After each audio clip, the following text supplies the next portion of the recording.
აფხაზეთის საინფორმაციო ანალიტიკური ცენტრის სოხუმის დაცემის დღეს ჟიული შარტავასთან ერთად დახვრეტილი ჟურნალისტის აფხაზეთის ქართული ტელევიზიის პირველი დირექტორის ალექსანდრე ბერულავას სახელობის პრემიას აწესებს. პრემია 4 კატეგორიაში გაიცემა. სპეციალური კომისია აფხაზეთის თემაზე მომზადებულ საუკეთესო სიუჟეტსა და სტატიას შეარჩევს. პრემია გაიცემა მშვიდობის თემაზე მომზადებული ნაშრომისთვის, ასევე დაჯილდოვდება აფხაზეთიდან დევნილი ერთი ჟურნალისტი.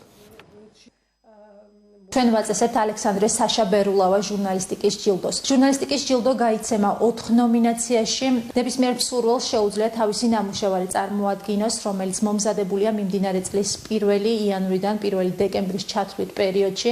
სპეციალური კომისია შეარჩევს გამარჯვებულებს და დაჯილდოების ცერემონია გაიმართება დეკემბრის თვეში. ისეთ შეგრძნება მოხდა საშა დაუბრუნდა თავის საქმიანობას და აგრძელებს იმ საქმიანობას, რომელსაც ემსახურა სიცოცხლის ბოლო წამებამდე.